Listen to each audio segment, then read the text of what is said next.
Welcome back to another episode of The Adversity Advantage. I'm your host, Doug Bopst, and today's guest is Stan Efferding. Stan is an IFBB pro bodybuilder and has his Bachelor of Science in Psychology and Exercise Science from the University of Oregon. Stan is a multiple all-time world record holding powerlifter and has been training high school, collegiate, and professional athletes for over 25 years. He has conducted over 200 seminars in 14 countries and in all 50 states. Today, Stan and I discuss the biggest mistakes people make when starting their health journey.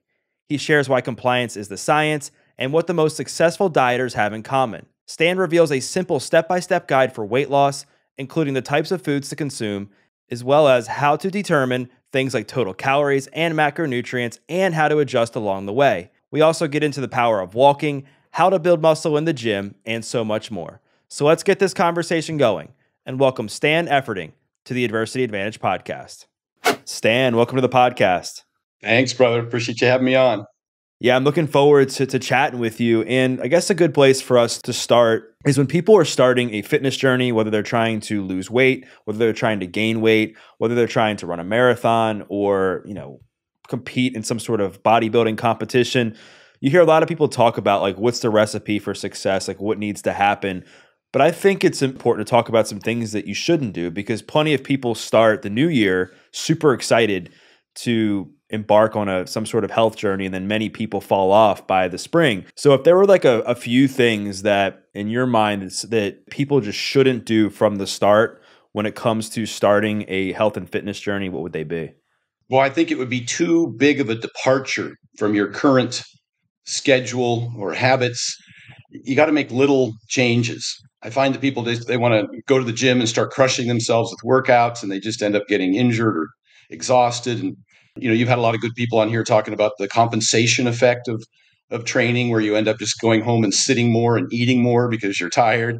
I think we focus too much on the energy expenditure side and don't understand that there's a compensatory effect, and really it's the energy intake side of the energy balance equation that is the most effective.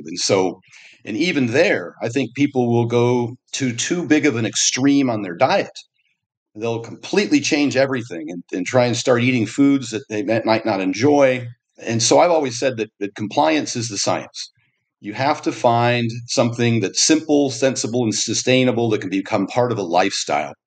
And you've had Lane Norton on and Alan Aragon, and they talk a lot of the same things. You have to find the diet that works for you.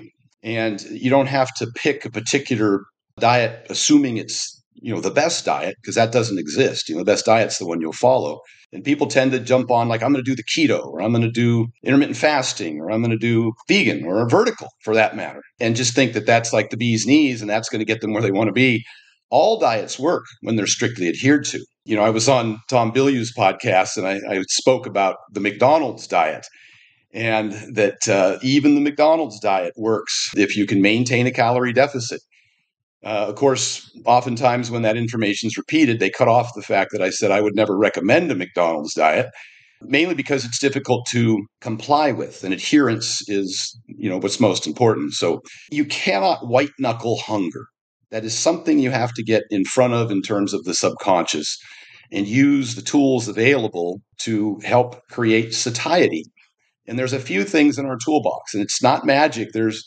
But there are a few things that we can utilize, and you know what those are. We would like to elevate our protein intake, obviously get more sleep because that will minimize the release of ghrelin hormone for hunger, increase your fiber intake, more whole foods, fruits and vegetables. And there's a host of other smaller things you could put behind that, drinking plenty of water with meals and evenly spacing your meals throughout the day, potentially. All those things start to become smaller. Those are the big rocks, really, in terms of diet compliance. And I just think people go to too big of extreme on trying to jump on a fad diet, I could say, and or start implementing this training program that there's just no hope that they'll sustain it long term, such as, I'm going to start jogging 5 miles a day, when historically you had never jogged before. And we know that that's not terribly effective. It's not very sustainable, certainly not enjoyable.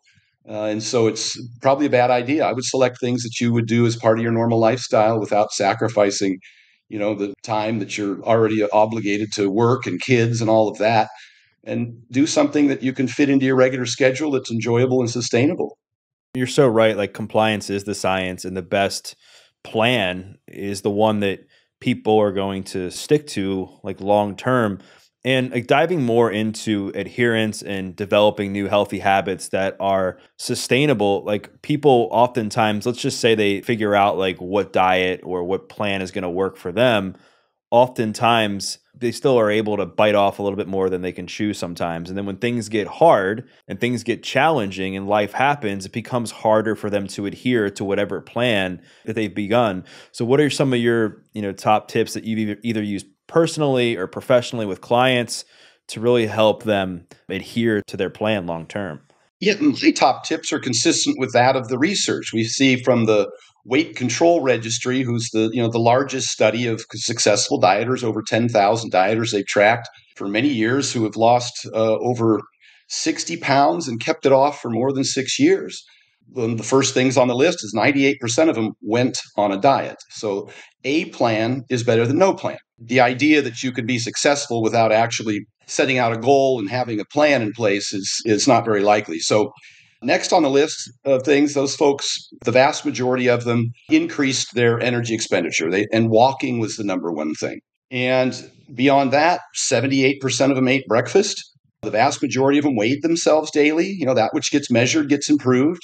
And so they had a plan and they tracked it. There's a few things that are a few behaviors that are also measured in research typically result in the highest success rates. Number one is meal prepping. And I own a meal prep company, and I'm not shilling for the vertical diet meal prep, but whether you prep or you hire someone that preps meals for you, we've seen this in the bodybuilding, figure, physique, bikini industry for decades. They carry around their Tupperware and their six-pack bags, and they're largely successful as a result because the vast majority of weight loss results come from caloric restriction.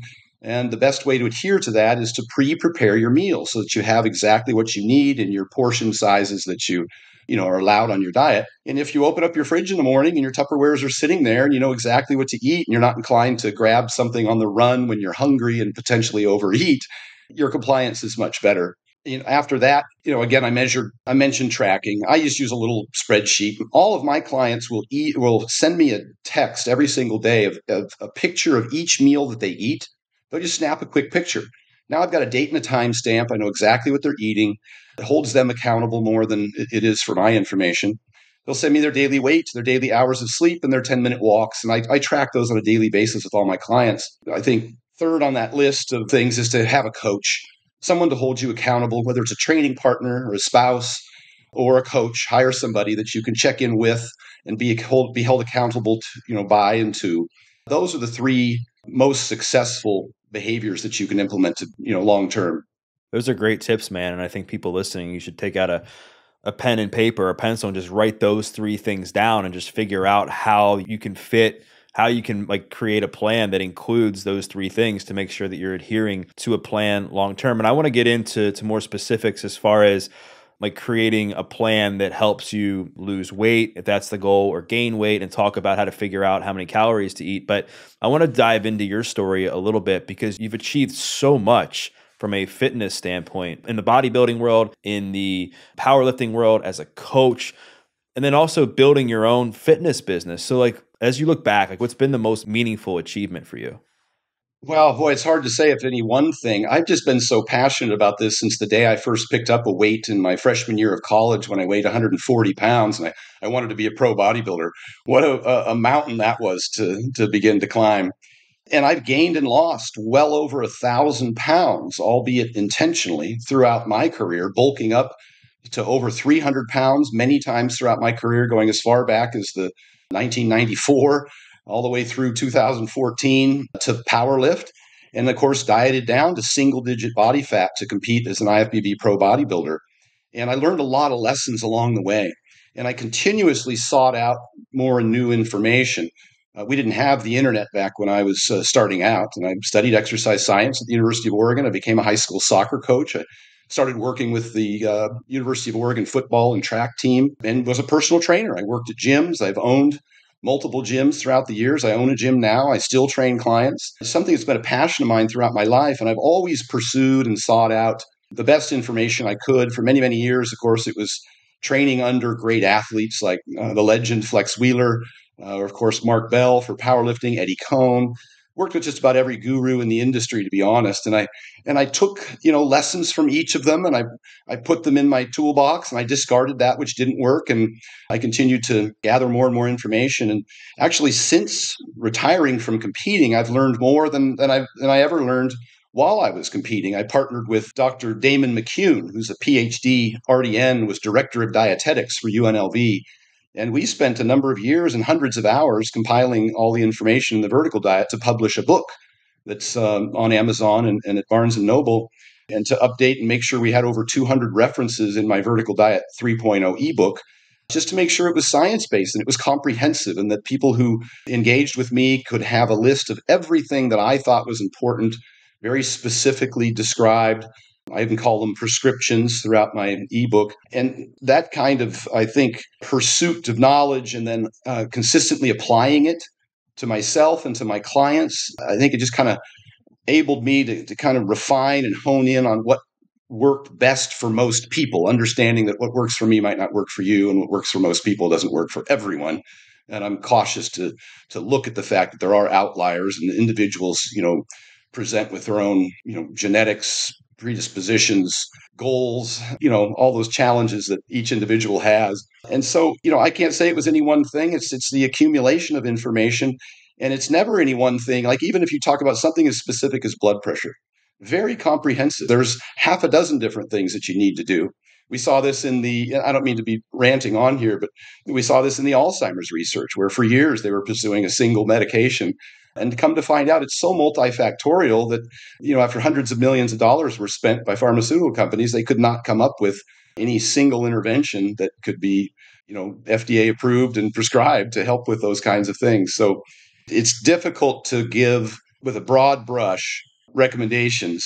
And so I try and stick with the basics, as we mentioned earlier: sleep optimization, regular exercise, a healthy dietary pattern is the way we talk about it now, instead of specific foods, demonizing good food, bad food conversations. I have some specific macro recommendations that I make to get people started, and I have specific reasons for why I recommend those. But that's not to say that someone couldn't be successful utilizing a different macro requirement. And Lane Norton said many times, and probably said on your show, that when you control for calories and protein, where you put carbs and fats doesn't matter. The Diet Fits trial out of Stanford was a year long with over 600 test subjects, and they discovered that it really didn't matter. It didn't matter in terms of weight loss. It didn't matter in terms of blood sugar control. And so now you're talking about getting back to what will somebody adhere to long term. And so if we do get into macros and calories, I'll make some general recommendations, but always suggest that the caveat is that sustainable for you? Right. Sustainability is everything, as we've touched on. And it just seems, based on what you share, and I've heard you on other podcasts, like your secrets to your success is consistency and just discipline. Like, you just continue to show up every single day and do the thing you knew you were supposed to do. And that's just the reality of achieving any fitness goal, right? Any goal in life is staying consistent, being disciplined, showing up when you don't want to. And you mentioned the vertical diet, which is your baby, I know. So I guess before we go any further and talk about calories, like, what are the staples of the vertical diet? Like, how did you come to these recommendations? Well, again, coming from both the bodybuilding and powerlifting industry back in the late 80s and early 90s, back where all of the bro science and the gurus existed, as a competitor and as a coach of many, many competitors, I recognized a couple of problems in the weight gainers, the bulkers, the mass people, powerlifters, strongmen, off-season bodybuilders, football players, linemen in particular. They would often overeat. They would go on these dirty bulks, and they would end up getting what we call metabolic syndrome: high blood pressure, high blood sugar, fatty liver, dyslipidemia. And that was obviously not a healthy pursuit. And I'm cautious to mention that health and fitness are not the same thing. People who compete will do so oftentimes at the sacrifice of their health. And so a lot of what I do is kind of mitigate damage. And so observe this with myself when I bulk up to 300 pounds, and I would get blood tests, and I would see all of these same very identifiable problems. And so the vertical diet is on both ends of the spectrum. Like with a bulker, It's intended to pay attention to with blood testing, a CPAP for sleep apnea, lower saturated fats for controlling lipids, higher potassium, calcium, magnesium to help control blood sugars, the 10-minute walks post meal. Those aren't just for exercise; those are for blood sugar control and digestion. So there's a whole host of smaller, as I mentioned, comprehensive behaviors that can lend themselves to a healthier pursuit of your sport. On the opposite end of the spectrum, when I was dieting down, I noticed that I would often suffer from a lot of the problems that people who end up with kind of excessive calorie restriction and over cardio. And I would end up with hypothyroidism, low testosterone, fatigue, muscle loss, obviously performance loss.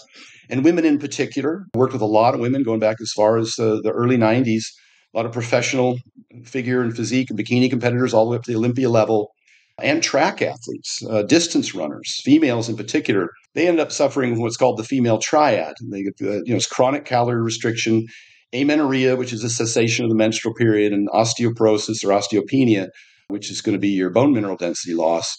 And they also end up with anemia from iron deficiency, hypothyroidism, and hair loss. These are things that were really common that I saw behind the scenes in the women's physique figure bikini industry. And so the diets that they were getting were these typical egg whites, protein powder, tilapia, broccoli, and a scoop of peanut butter. That was your menu plan. I've done that before. Yeah, and I probably just, if there's any women watching, they're probably like, hey, my nutrition guru just gave me that diet. And unfortunately, it's still happening. And so I wanted my diet to be more inclusive. I found that if I included red meat in the diet, I could improve the anemia with more iron and B12 and zinc and creatine. And I wanted to not demonize fruit. And I wanted to make sure they had adequate support for their thyroid with iodine intake in particular and sufficient calcium by not excluding dairy, which is commonly demonized in that industry. And so in salting your food, there's no benefit to excluding salt weeks and months before a competition. So I intended it to be more inclusive and also to address a very common problem of severe bloating and diarrhea and gas and digestion issues that would be similar to what you might experience with IBS if it weren't a full-blown IBS. And it's just overconsumption of, say, pounds of broccoli a day to try and satiate you, which is a common recommendation for bikini pre-contest. And so I started looking into using more lower FODMAP foods, but still trying to pay attention to sufficient fiber, lower sugar, fruits, blueberries, strawberries, which are not very calorie dense, but still offer water. And obviously the polyphenols now, which I wasn't aware of then, are extraordinary for health. And so I guess the vertical diet is it's intended to build a foundation of highly bioavailable, micronutrient dense, easy to digest foods from a broad spectrum of, lean red meats, egg white blends so we could keep the yolk in and get your choline and your biotin. Dairy, of course, for calcium, which is not just for bones, it's for nerve signaling and muscle contraction. Yogurt usually is more tolerated than milk for most people. And keep the fruit in there and salt their food because they're not eating fast food and they're not eating packaged food. So they're generally pretty deficient there. And then as you eat more and more calories, I have to be concerned about whether or not you get north of 4,000, 5,000 calories a day for a huge athlete or somebody that's training multiple times a day. They too start suffering from diarrhea and digestive distress, and they're jamming down pizza, pasta, and a whole host of pancakes and things like that. I look for cleaner foods, but it's harder to eat enough calories with clean foods. So I might start introducing easier to digest carbohydrate sources, like in that instance would be white rice, and maybe putting it together with my monster mash, some ground beef, white rice, bone broth, scrambled egg, a little bit of peppers, so they can consume, massive amounts of food and still digest it well and be hungry enough to eat again, within a few hours.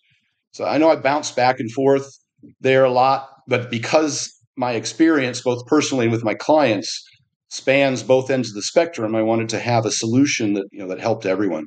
I love it. And it kind of goes back to like the flexible dieting approach, right? It's like you include like a bunch of different health promoting foods in this plan. And it's like, you got to find what works for you, but there's different themes, obviously, like having enough fiber, getting enough protein, making sure you're having enough fat, enough carbohydrates, and of course, enough calories or the right amount of calories, I should say, depending on your goals, so that like you can hit your targets depending on what your fitness goals are. And I remember like I was training to compete for a physique competition. I think I was in my 20s, and I ended up just not doing it. I had so much going on at the time. But my diet was like egg whites, oatmeal for breakfast. And then it was like meal 2 was like chicken, rice, and like broccoli. And then meal 3, it was like tuna. And it was like there was like zero fat in my diet. And I got super lean, but I was miserable, and I was Weak. like, yeah, and I just felt awful. And I'm a trainer as well, and I had studied nutrition through precision nutrition, and I had obviously learned about the benefits of healthy fats. And I'm like, this is just not like this can't be healthy. And I ended up getting off of that and then morphing into a more like flexible approach that I do now. But I'm glad that we covered like the types of foods for people to include in their approach when it comes to eating, because I think people right now, as we talked about before we recorded, the nutrition space is so politicized, and often people then get so confused and they're not sure like, well, what do I eat then? Like you're saying vegetables are bad, you're saying meat's bad, you're saying this is bad, like what do I do? Yeah, I don't say any of that. I look at it in terms of what does your body need. I will say this, as you restrict more and more calories because your goal is to lose weight, the protein content and the micronutrient density of those calories becomes more and more important, meaning you have less and less wiggle room in terms of what flexible dieting percentage you can allow yourself. Maybe most folks can do a 70-30 or an 80-20, but as those calories start to get restricted, empty calories become more and more of a problem. You might have to do a 90-10 or a 95-5 until you kind of reach your goal and are able to add back in 300 or 400 calories, and those might be a little more flexible. So I do find that when people get down to, and I think Lane Norton has moved to the center on this as well. He used to be a big promoter of if it fits your macros, and sometimes that was Pop Tarts and protein powders, and that was often deficient in potassium, calcium, magnesium, all the things that we're going to have to pay attention to first in terms of the foundation. And there's not much room left over in a significant calorie deficit, which is why I think it's great that he does the reverse diet. And I've applied that to many of my clients over the year. If I've got a bikini competitor that's been competing for years and suddenly they're down to where they can't lose weight unless they're eating 1,200 calories, that's a problem. I've had to pull a few of them away from the stage for 12 or 18 months to get them to actually work on some bodybuilding to increase their lean mass and to reverse diet them.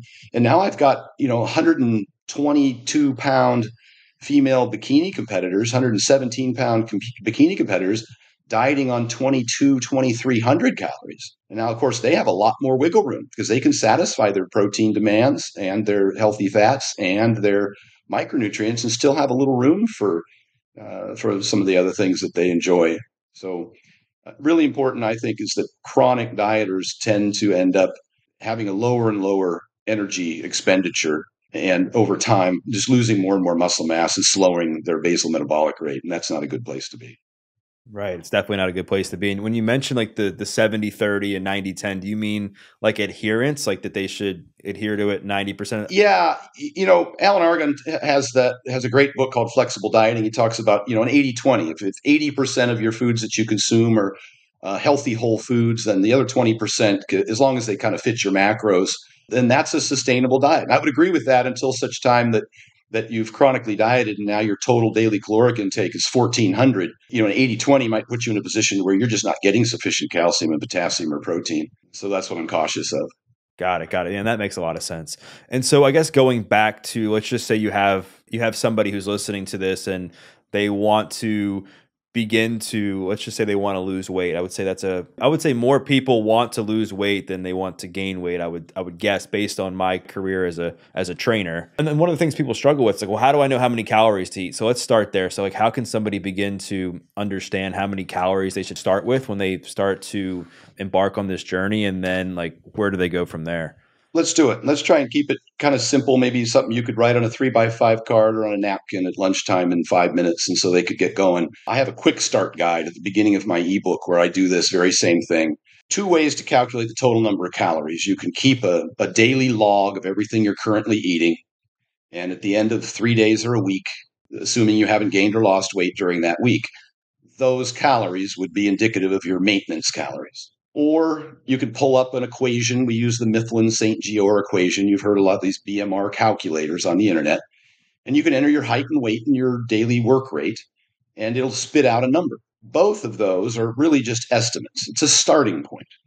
And I'm cautious to say that that just gives you, a goal to shoot for. You're going to have to make adjustments to that once you start weighing and measuring your food and then getting on the scale and seeing, did I lose or gain weight? And so you get close. Let's say you do the BMR calculator and it says your basal metabolic rate is 2,400 calories a day and you want to lose weight. And so you subtract 300 to 500 calories. So let's say now 2,000 is going to be your diet. I'm going to eat 2,000 calories a day, and that should allow me to lose about a pound a week is what we would hope for, about 1% of your body weight. Too rapid a weight loss doesn't cause too much muscle loss. Understanding that weight training while losing weight will be the biggest predictor of how much lean muscle mass you retain. So very important to do some resistance training while dieting so you don't lose muscle. So 2,000 calories a day is your diet.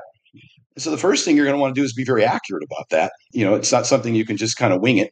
Labels are off by 30%. We're generally off by 50% in terms of judging portions, just looking at a plate. Restaurants are off by 30 to 50% in terms of their calorie counts on their menu as compared to what shows up on your plate. Registered dietitians are often off by 20%. And so you have to be pretty diligent about starting to weigh and measure your food. Get a little scale and obviously measure the amount of cups of food that you eat. If at the end of the week you've weighed and measured everything and you didn't lose weight, then you got to take an ounce out here and a quarter cup there and go again and see if you lose weight. And that way you'll, within just a couple of weeks, hone in on what the amount of calories that allow you to lose weight. That's the energy intake side. It's the largest portion of people's ability to lose weight. And so that's what they want to focus on. I'll say it's 95% diet. That is what I'll say. So that's your total calories. Now, of those calories, I'm going to want you to get sufficient protein. And I think we throw the number around 1 gram per pound of goal weight is what I like to say.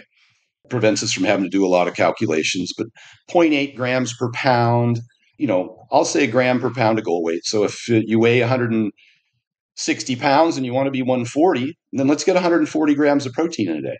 The International Society of Sports Nutrition recommends that you get at least 3 evenly spaced meals because protein, there's no method to store it, no mechanism to store it. And so you kind of like to feed it evenly throughout the day to support lean muscle mass, particularly in a calorie deficit.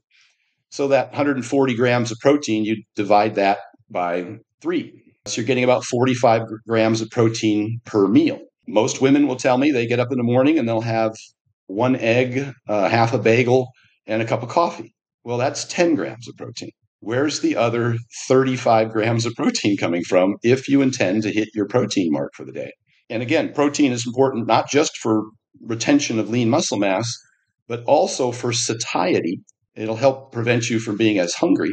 And the thermic effect of food means that you can eat 100 calories of protein and only net out 70, meaning you can eat more of that type of food without gaining weight, potentially. It's still a calorie equation, but 30% of those calories are burned just metabolizing the protein. So protein for so many reasons is where I like to focus first.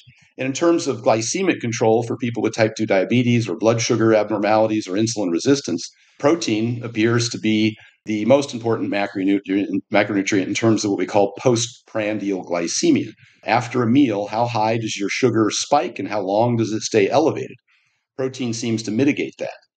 Also, having the largest meal first in the morning when you're most insulin sensitive helps with, and having the protein in the morning to stop catabolism and cortisol from the extended period without food.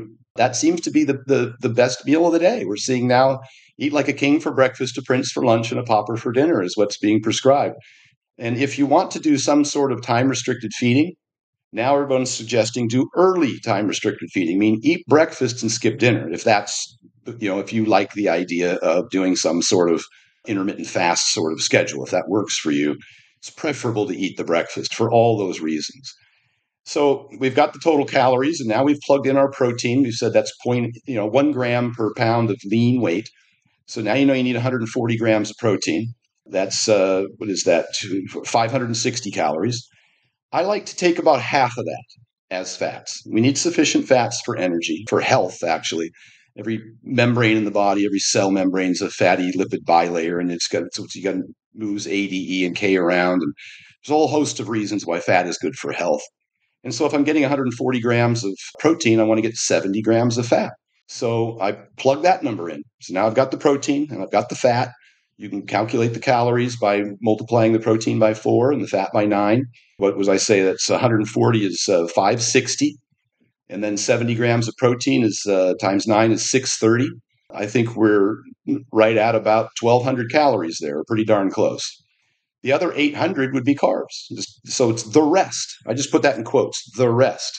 After you've put your protein and fats in, the rest is carbs. And that's really based on your total calorie demand that your BMR calculator spit out.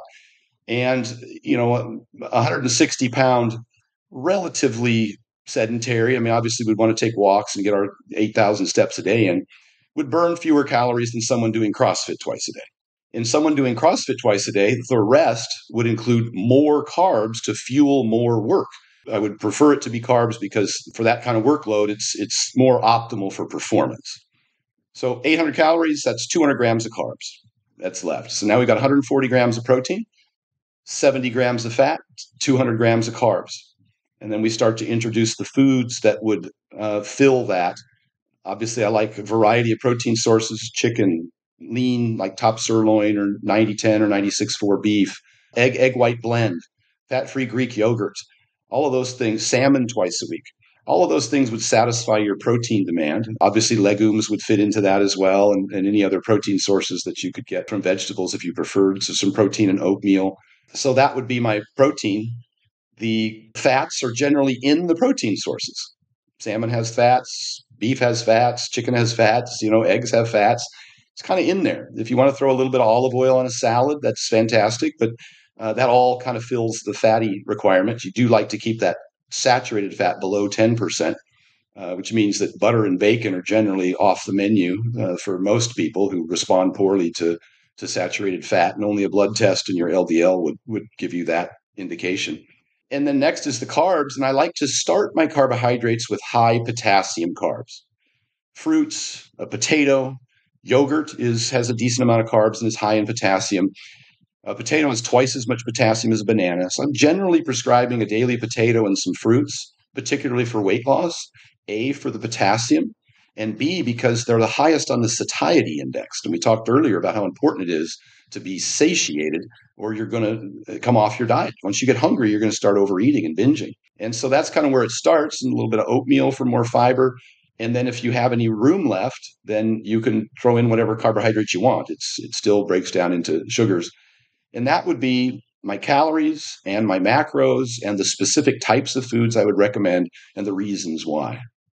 I love that. And I love how well you broke that down and how simple you kept it. And like variety also is key, right? Because you don't just want to be getting all your protein from chicken, or you don't want to be getting all your carbs from just broccoli, or your fats from just, nuts or oils and stuff, right? You definitely want to make sure that you're mixing things up. You talked about red meat, and I promised Alan, or I told Alan that I would talk to you about this. And red meat often gets demonized, I think mostly because of the saturated fat content comes along with that. And I think I saw Lane post something recently that he recommends like 7 to 10% total daily caloric intake come from saturated fat. Yeah, I think the American Heart Association has historically recommended less than 10%. They might be pushing down towards 7 as we speak. That's a good number, 10%. Now, I mentioned that 30% of your total calories are coming from fats. And if 1/3 of those are saturated, which would be the case in, say, a lean top sirloin steak would have, for every 5 or 6 grams of protein, you've got about 2 grams of saturated fat. So it's a third.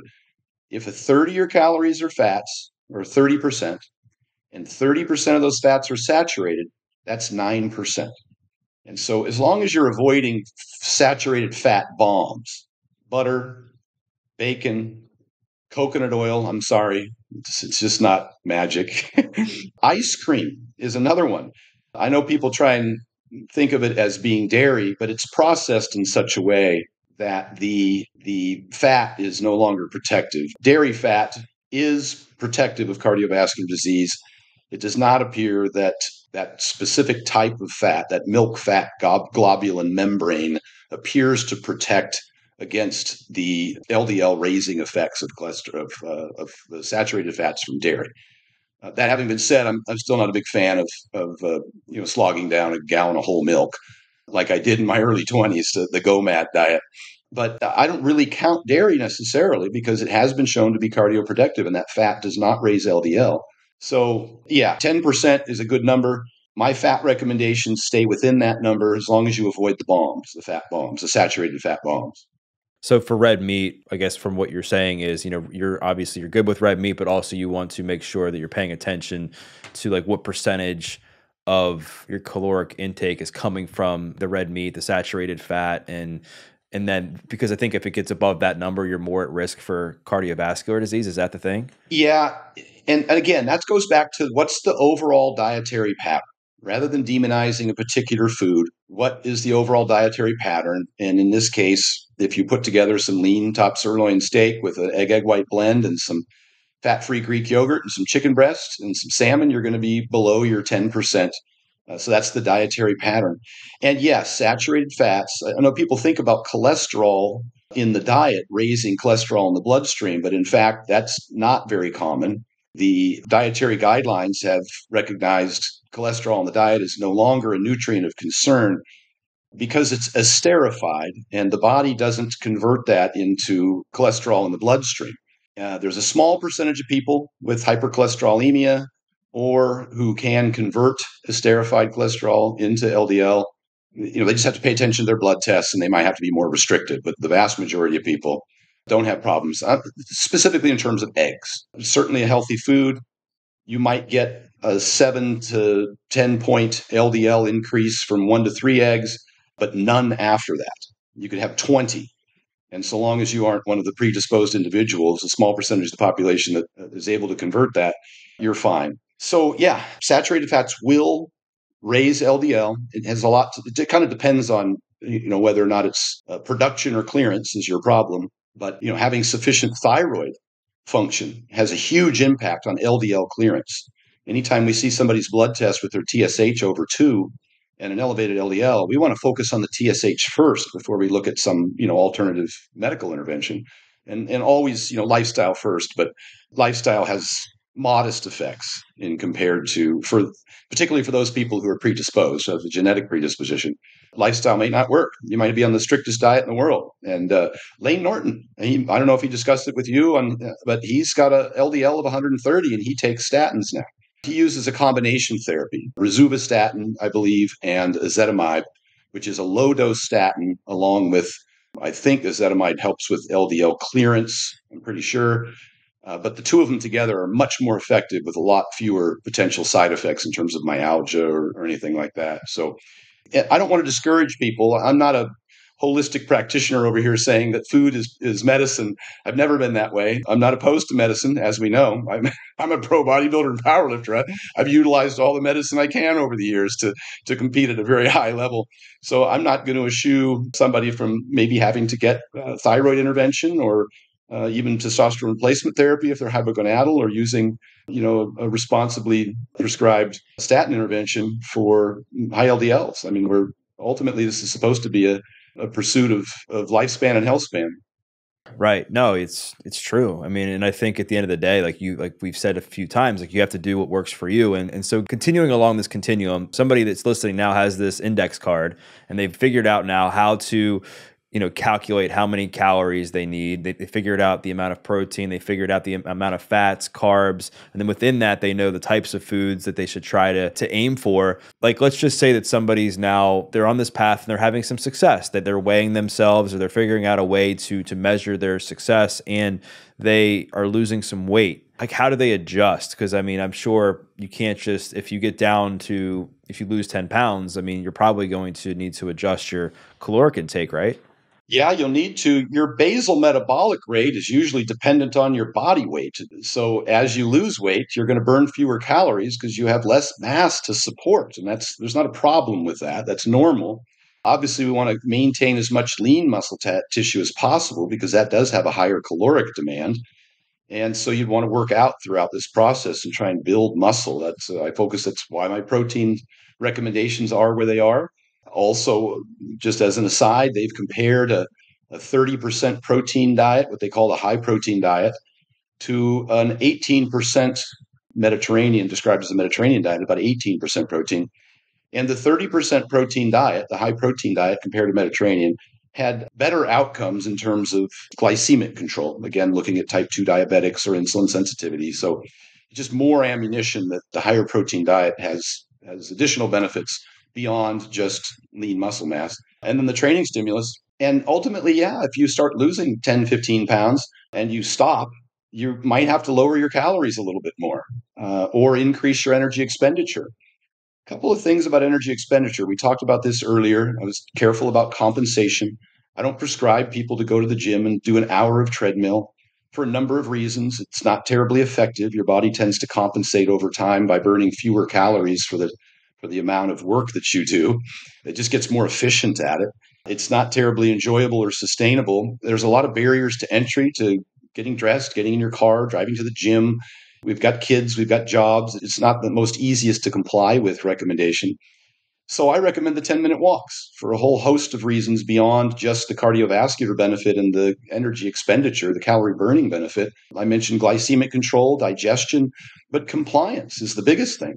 If you attach a behavior to an existing behavior, it's more likely that you'll be able to accomplish it. Plus, the shortness of the bout. 10 minutes is achievable. Most of us can finish a meal and then go take a 10-minute walk or ride a recumbent bike in your home, weather permitting, after a meal. I walk around the hotel when I travel in the morning, or at the airport, I'll walk around the baggage claim while I'm waiting for my bags. I can get my 10-minute walks in. I walk my kids to school, I pick them up, and I do it with a deliberate pace. My kids always have to jog to keep up with me because I'm pretty deliberate about my walks. My arms are swinging a bit. I do try and get my heart rate slightly elevated. It's not a jog. I'm not sweating. I'm not out of breath, but it's intentional. It's deliberate. I'm getting some benefit out of it. And so I do at least 3 or 4 a day. I've been doing this for well over a decade, and it's been fantastic for my joints. I feel so much better than when I was competing. I don't have the tendonitis anymore and the chronic pains in my hips and knees, and I'm able to go in and train. And so I use it for a lot of reasons. And that's all the cardio I prescribe. 3 10-minute walks a day, at least 2 full body resistance training sessions a week, and then some pretty diligent, consistent dietary adherence. And that is more than enough for the vast majority of people to lose significant weight and to improve their body composition and general health. Keeping it simple, right? And I love how you're like attaching a habit or a behavior to an already existing behavior. One of the things that somebody else can do, or you might already be doing this, is if you have a dog, like getting like 4, 10-minute walks in a day with your dog, or 5, or whatever you can fit into your schedule. Because like if you've already got to walk your dog anyway, I mean, you might as well like improve your health. I got to tell you a funny story. My pops is 92 years old. He's lived with me for a number of years now. He's got macular degeneration. He's old. He had a little dog when he first moved in, and the dog would wake him up. It was an old dog, and so it would wake him up and come bother him like 6 times a day and make him take the dog outside. And he would take the dog outside to pee, and that was really his exercise. He'd walk a lot. He'd put in a lot of steps. And he would always chat with a neighbor when he went outside. The neighbor was a doctor, and we live in a kind of a retirement community here in Vegas. And then the dog passed away. And my pops came to me and he said, "Don't get me another dog." He didn't want to be woken up at 4 or 5 in the morning to take the dog out to pee, and see, he wanted to sleep in. But just a few weeks later, the neighbor's like, kind of somewhat apologetically, he's like, "Stan, how's your pops?" He thought my dad had died because he didn't see him anymore because he wasn't going outside. So instead of getting my dad a dog, I got him a bike. I got a recumbent bike. And I put it in the family room right in front of the TV. And I told him he has to ride that recumbent bike after every meal. So he'll eat, and then he'll get up and he's got a little walker. He's 92 years old, and he'll shuffle over to the bike and he'll sit down. I made sure it was easy for him to get on and off. and he'll just spin the little pedals just like this, just for, I told him 5 minutes, but he ends up spending 10 on there. And the TV's on, and he does that a few times a day. And he's actually had, a significant improvement in, he experienced some lymphedema, some little swelling in the lower legs and feet is very common. And he's experienced some significant improvement in that. And sometimes now he'll walk around with just a cane and not his walker. So that frequent movement throughout the day, we see that in research as well. One 30-minute bout of exercise at the end of the day is not as effective for mortality risk as 3 10-minute walks periodically throughout the day. That was tested on, office workers as compared to, people who are on their feet more often throughout the day. But just get up and move around for 5 minutes an hour, or take a deliberate 10-minute walk 3 or 4 times a day when the opportunity presents itself. I love it, man. I love, like I said, I love that you prescribe keeping it simple for people. And thanks for sharing that about your dad. I mean, it's kind of, it's a weird thing, right? When you stop walking your dog, and I'm sure when he's an older guy and he's not outside just walking as much, that people are like, hey, is everything okay? And we've covered cardio. We talked about the importance of breaking it up and doing the 10-minute walks. We've talked about diet, and we've talked about obviously we could spend hours talking about how to take somebody from beginning to end as far as weight loss, but we've at least gotten people started. Let's get into a little bit resistance training, because that's obviously a big component, because people are often looking to build muscle and lose fat, which I found in my own experience to be possible. You see people do it a lot especially when they first get started. I think it's a lot easier. But talk about what are your thoughts on, can you build muscle? Can the average person build muscle and lose fat? And then of those, when people are doing the 2 full body workouts, what kinds of things should they be doing, reps, sets, and that sort of thing? Absolutely. At any age, when you increase your workload and utilize some sort of resistance, you're going to be able to increase bone mineral density and strength and muscle mass, which has so many benefits in terms of not just lifespan, but health span as well. And I think Dr. Peter Attia has talked about this many times, that elderly folks, I think somewhere north of 65, 70 years old, if they fall and break a hip, 50% of them are dead within a year. And that's probably somewhat a proxy of the fact that they're already had a lot of weakness in their bones. But it's just the lack of movement and the slow recovery. The fall itself is kind of indicative of insufficient strength. We know from looking at geriatric studies with grip strength, the stronger people live longer, period. And as Mark Rippetoe says, they're also harder to kill. So yeah, everybody should do some sort of resistance training. I don't care how old they are. Somebody who's pretty sedentary can just ride a recumbent bike and will increase muscle mass in their legs. It doesn't have to be, extraordinary stimulus. It just has to be something more than you were doing previously. Put a little bit of tension on it and start riding a bike. We've seen geriatric patients improve their lean muscle mass, particularly in their legs, just from riding a bicycle, a recumbent bike. Axial loading for the spine becomes pretty important. That could just be carrying things, like a suitcase carry, or just carrying around a couple little weights. Just walking under load can help with the spine and the hips. But beyond that, if you want to do an actual training program, I think that most people should get to the gym. It's optimal to get in there twice a week, train every body part twice a week. You could do a full body workout. And it really doesn't matter what you do while you're in there, as long as you hit, something push, pull, and legs. Pushing would be any kind of bench pressing movement. A push-up would be sufficient. And then over time, of course, the more push-ups you do, the better the results you get. A back movement could be a row or a chin-up. If you can't do a chin-up, then maybe you use a band assist or something, or get on a machine that allows you to adjust the weight. And then anything for the legs. Again, it could be a recumbent bike. You could sit on a leg press machine, or one of those, adjustable machines, do a leg extension and a leg curl. Doesn't have to take a lot of time. We do like to get a minimum of 10 sets a week total. So maybe you go in on Monday and you do 5 sets for legs, 5 sets for chest, and 5 sets for back.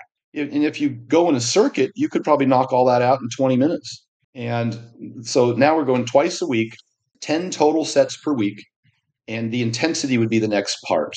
Over time, you'd like to lift hard enough to where the stimulus was sufficient to cause the muscles to grow. Initially, you'll grow from anything because you're a beginner. Over time, you got to get a little bit closer and closer to failure, I should say. If you select a particular weight and you do 5 or 6 repetitions, and you probably couldn't have done 7 or 8, That might be a sufficient stimulus to grow. And you could do 12 when you could have done 14, or you could do 20 when you could have done 22. All of those would give you an equal benefit in terms of hypertrophy and muscle growth. It doesn't have to be a 5-rep set or a 12-rep set or a 20-rep set. It's just that any of those rep ranges has to have sufficient load that you couldn't do 10 more reps. I always say if you did 10 reps and you could have done 20, probably not a sufficient stimulus to get a result to grow from, at least as you advance. Initially, just show up. Another thing I'm cautious of, I mentioned earlier, the energy expenditure side of the equation is not a great predictor of outcome, of success. And I also mentioned that compensation commonly occurs with overtraining. I don't use that word, but people go in the gym and they start doing a bunch of burpees and battle ropes, and they sweat and they're breathing really heavy, and they think they got a great workout, but then they go home and they sit more and they eat more. I don't think burpees and battle ropes are great stimulators for muscle if we're looking at compared to just doing a leg press or a lat pull down with sufficient weight to get within a couple reps of failure. So it's not how much work you do, it's the effectiveness of that work. And this is borne out in research where you take, let's just look at strength, break people up into quartiles. And let's say the strongest quartile, the strongest 25%. Now let's divide that group up by how strong they are as compared to how much training they do. The stronger people live longer than if they're stronger than the people who train more. I hope that makes sense, that the results matter. So if working out is great, but getting stronger is even better. I hope that makes sense. You should get a return on your investment. If you want to optimize the amount of time in the gym, you can't just be crossing T's and dotting I's. And I went in, I did 5 sets of this, 5 sets of that, and 5 sets of this, and I'm just as healthy as the next guy. Well, if the next guy trained with greater intensity and got stronger as a result of his workout, then they would have a superior benefit in terms of health outcomes. So I'm not sure if I described that very well, but the results matter. And the same thing's true with cardio. It's not just the amount of cardio you do, it's did it increase your VO2 max? Was the cardio a sufficient stimulus to improve your cardiovascular fitness? This was measured by VO2 max. It's not how much you do, it's the results you get out of it. Intensity matters. Effort matters.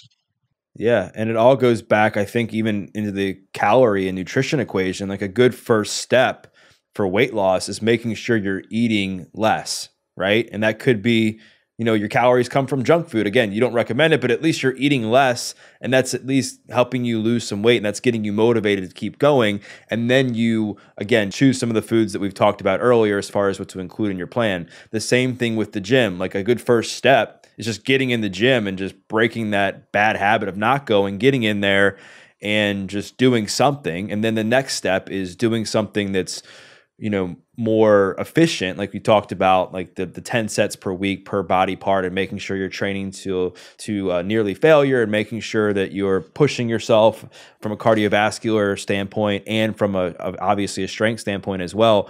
Let me say this from a trainer's perspective, who's trained thousands of people over the years. I've been a personal trainer in gyms for well over 3 decades. I mentioned I don't like to prescribe 40 minutes on the treadmill to people because I don't think it's terribly sustainable or enjoyable. When I have a client come in to work out with me, I'm not trying to crush them. I don't think it's enjoyable or sustainable or terribly effective. I try and make sure that experience is enjoyable because I want them to come back and make it something consistent. It needs to be fun. Part of what's fun about training, and fortunately, it's the most successful part of training, is when people get stronger, measurably stronger. It's immediate feedback for them. If they come in and I show them how to do a deadlift, maybe on a trap bar initially, so that it's easy for them to perform the exercise, and they can deadlift, the 10-pound little rubber weights on each side. I measure that. I put that on a board. That's their PR. That's day one. Next time they come in, they could do 20 pounds. Next time they come in, they could do 30 pounds. Now, you and I both know that initially it's just neural adaptation. They're just getting more experienced and coordinated at the movement, which allows them to get, quote unquote, stronger. But it's really they're getting more coordinated. We call that neural adaptation. And for a beginner, within 4 to 6 weeks, they've gotten all the neural adaptation they can, but they've also doubled most of their lifts because they just became better at it. It's kind of like shooting free throw shots. The more you practice them, the better you get. And then after that point, the gains get a little bit slower, but they also get more effective in terms of actual strength and muscle adaptation. And so I'll set up a board, I'll measure people's performance and give them PRs. Every time they come to the gym, I want them to break a PR, whether it's a deadlift PR or a bench PR or a squat PR. And it doesn't have to be a single rep, it could be a 5 rep. It could be with bands or chains. It could be, you could pick 40 different movements and create a potential PR and measure that. So every time they come in, if it's a push day, I'm going to pick an exercise that today I want you to try and do as many dips as you can. And if you did, 14 last time, then maybe you get 16 or 15 this time. That's a PR. And that's what I do with my clients. Every time they come in, I look at the board and whatever body part it is, I pick one of 3 or 4 or 5 different metrics. I'm not just in there. I don't believe in exercising per se when it comes to working out. I think it's training. It needs to be measurable and progressible. And that's rewarding in terms of immediate feedback to the client. And then they're like, hey, I got this much stronger working with Stan, and they get motivated for the next workout to beat their previous total. People love PRs. And speaking of PRs, this kind of segues into what I wanted to ask you. It's a great way to not necessarily focus on the scale, because sometimes if the scale doesn't move, people get defeated, they get upset, they want to quit. But when you have these strength goals, you're also shooting towards, you're at least able to see like, yeah, I'm definitely still making progress in my health. Maybe I got to adjust some things to help the scale move in a different way, but at least I'm moving this way on my strength routine. And speaking of like plateaus, I know that's something that stops a lot of people from continuing their journey. You've achieved a lot of your own fitness goals, and I'm sure it's taken a lot of patience, a lot of overcoming plateaus. What are some of your best practices for yourself when you've hit like a plateau, and what's helped you develop more patience? Boy, I tell you, as you get to be an experienced lifter, as I mentioned with dieters having to be more and more disciplined, you find that the gains are much, much slower. You have to be more and more disciplined and consistent with all of the behaviors that lend themselves to progress. And you kind of also have to water the horse every now and then. Lane talks about this in terms of diet breaks.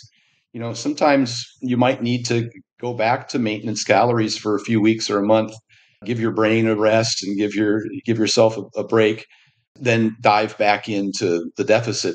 One of the things that I do, I mentioned, is tracking. I'm just consistently tracking my sleep, my body weight, and my meals. And then obviously we measure everything when we train. And I can quickly glance at a spreadsheet. I might just put the days of the month across the top and a list of things down the side that I think are the big rocks. How many hours of sleep did I get? How many calories did I get? What's my weight? And if I track that every single day across the board, I can glance at that and quickly see, oh, there was a 5-hour sleep night. Oh, I only got 3 meals yesterday instead of 4. Oh, I missed that workout. Those kinds of things are easy to glance at and see, hey, there's holes in my game here that need to be tightened up. It's not going to be some supplement, taking more creatine or something that's going to solve the problem. Like I said on Mark Bell's podcast many years ago, if you're religiously taking your little thimble-sized scooper of creatine every day, but sleeping 5 hours a night, you're a fucking idiot. I want you to focus on the big rocks. And so I only put about 5 or 6 things on that list, and I track them religiously.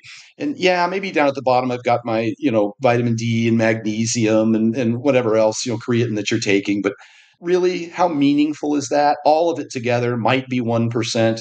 The 99% is always going to be your sleep, nutrition, and your training. And so, the idea that those are the 3 levers that you need to pull on the hardest. And then I also talk about periodizing that. I think as we get to be more advanced in training, your audience will certainly understand that we can't do all things all the time. I don't even like to see my big athletes like the Hafthor Bjornsons and the Brian Shaws of the world. I don't like to see them north of 400 all year round. When they're not competing, I want to take 7% of their body weight off. It helps with liver restoration and metabolic syndrome and blood pressure and digestion. So bikini competitor shouldn't stay 113 pounds all year. She should gain back a little bit of weight, add some muscle, improve her digestion, get some better sleep. Her hormones should rebound. So I'm really cautious that you're not constantly pushing yourself beyond your limits so that you can do this long term. And you go real hard for 60, 90 days, and then you water the horse and then go real hard again. That's kind of how I did it. Is just one of the reasons why I thought powerlifting and bodybuilding worked out so well for me long term is because I would compete in powerlifting. I would spend 8, 10 weeks just lifting heavy stuff. And that's really takes a huge toll on the body. And then immediately after that, I would start bodybuilding. So I would be doing more reps, more sets, more volume and frequency, getting my heart rate up. My joints started to feel a little bit better. I would do more variety of movements from a bunch of different angles. So I wouldn't be, my body wouldn't be confined or restricted around those powerlifting movements. Eddie Cohn did this as well, single leg presses and bent rows and behind the neck presses he would do for 3 months, and then he would start a next powerlifting prep. So I thought that always did real well for me. The fact that I didn't stay heavy all year round, I would diet down. I would do volume, and then I would do strength, and I would do volume, and I would do strength. And looking back on it, if I had to reflect on one of the things that was probably most beneficial for my longevity, it was the fact that I didn't just do one thing. And we see this in young athletes as well, when those who compete in multiple sports perform better in high school and college than those who specialize. Yeah.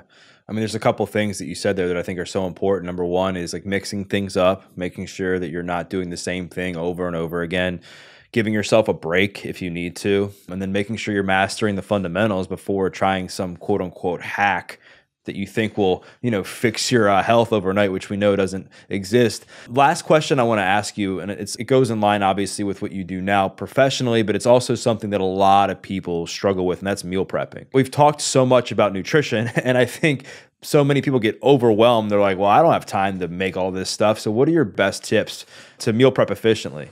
We'll have to tell the audience that you didn't tee me up on purpose. We didn't talk about this first. But I really didn't. My meal prepping is I just go to verticaldiet.com and I select the meals and they end up on my doorstep and I just pull them out of the fridge and microwave them.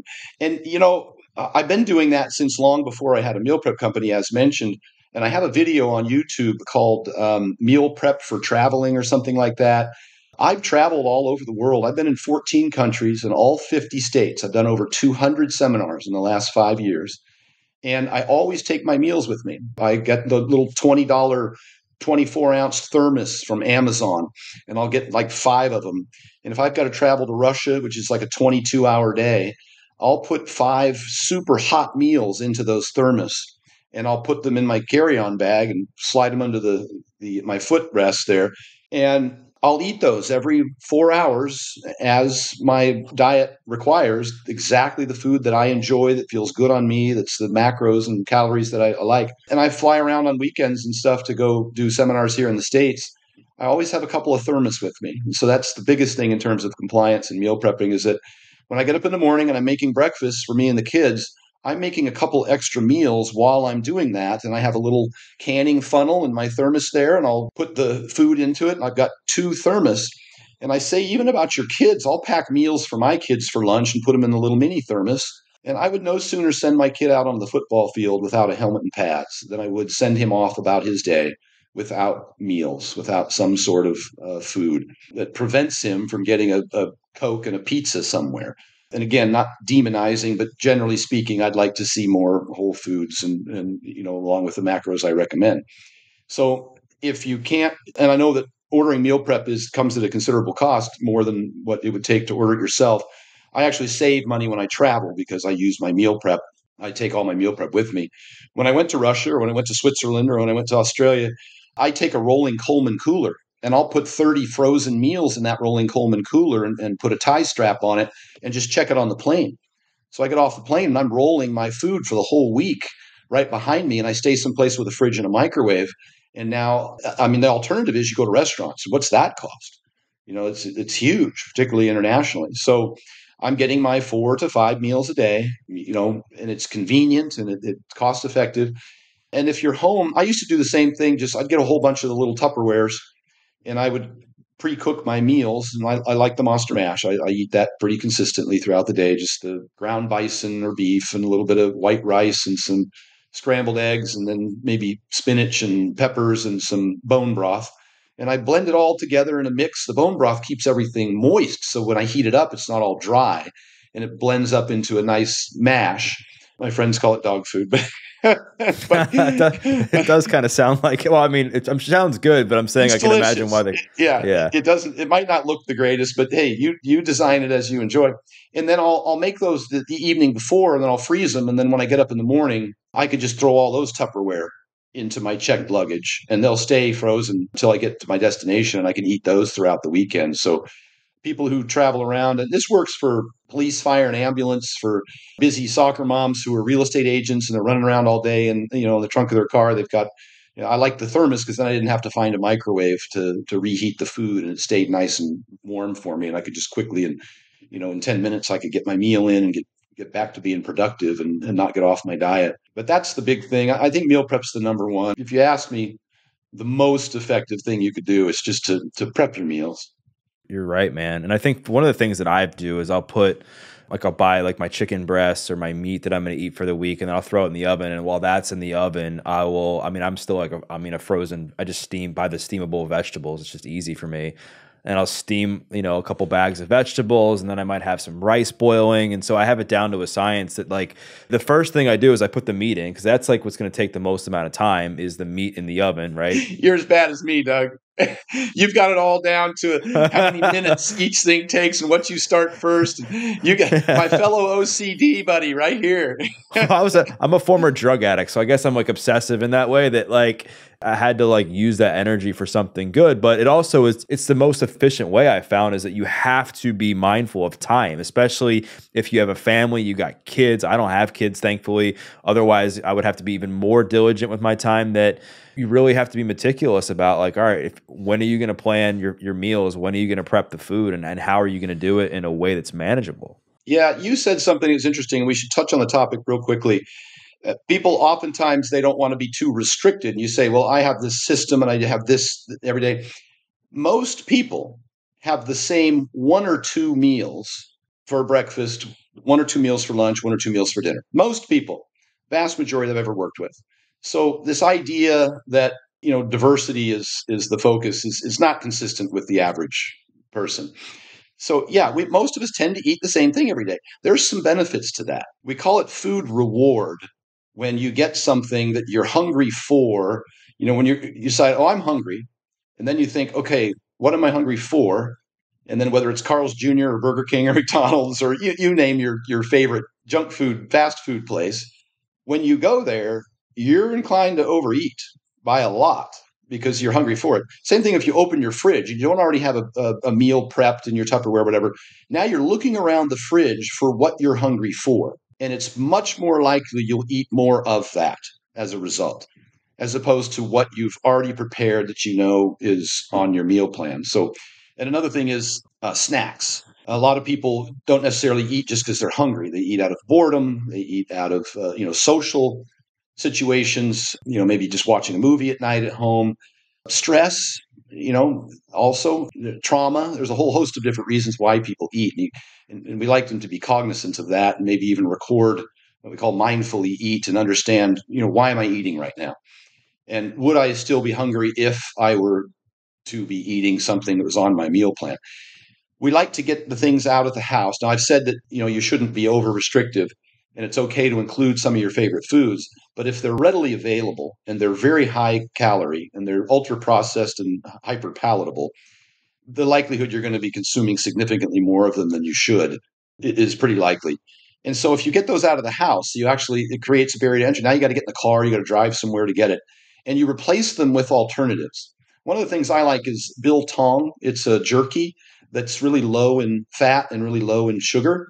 And so it's just a little protein snack, but you're chewing on it, and it's pretty delicious and generally pretty soft. I think Costco sells biltong now, but it's a snack that I'll commonly recommend, along with fat-free Greek yogurt, blueberries, and strawberries. Those are things that you could consume, to reasonably to satiation, and not completely kill your caloric intake for the day. And it kind of also gets us back to sleep. One of the reasons why more sleep is beneficial, not just for the hormone release, because the more hours you're awake during the day, is just another opportunity for you to get hungry and consume more food. Right, right. Yeah, because I mean, sometimes when I'm up late, like if I'm up till like 1 or if I'm up till like midnight, like either working or if I'm just like watching TV, I'm like, well, I haven't eaten anything since like 6. I might as well just go and eat something, right? But again, it all adds up. And I think I love the Greek yogurt idea. It's something that I do every single day, like between interviews or between clients is, just mixing the Greek yogurt, and I'll throw in like a scoop of like protein powder too, just to get some extra protein in there, throw some blueberries in there and, call it a day. And Stan, man, I could spend days talking to you about this stuff because it's not only is it something I'm passionate about, it's important because people they're having a hard time, man. They're struggling to lose weight. I mean, I wish we were having better outcomes each year, but it just seems like things progressively are getting worse. Yeah, and let's remind everyone, look, it's not your fault. This idea that willpower, I mean, it's complete nonsense. We see this with women with PCOS. They have a decreased leptin sensitivity, so they have increased hunger. They have insulin resistance as a result of that condition. It's just harder for some people. They get hungrier when, I eat a ton of protein and a ton of potatoes. I'm not as hungry as often. Plus, I can eat more calories because I work out and I've got more muscle mass. And so my circumstance, I don't at all try and compare me to someone who is struggling to lose weight and think that I'm more disciplined than they are. I enjoy doing what I do. That's the big thing. And so if I can design a program for someone that is sustainable, that they enjoy, and work on subconsciously getting in front of hunger, you cannot white knuckle your way through this with willpower. It's not going to work. Absolutely. There's so much that goes into this. And Stan, like, I thank you again for coming on. We covered so much ground. I think people are going to get a lot out of our conversation. And if people want to connect with you, if they want to learn more about the vertical diet, if they want to learn more about what you're doing with your meal prep company, where's the best place, like collectively, for people to go check you out? Yeah, everything's at stanefferding.com. My website, I have the link to the Vertical Diet ebook. I have a link to verticaldiet.com for meal prep. YouTube is Stan Efferding. I've got a lot of rants where I talk through some interesting topics.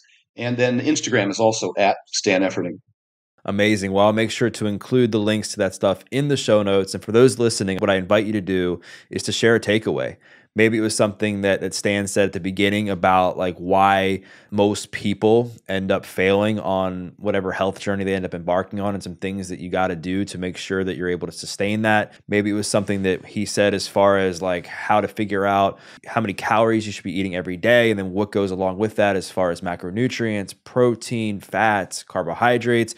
Maybe it was something he said about exercise.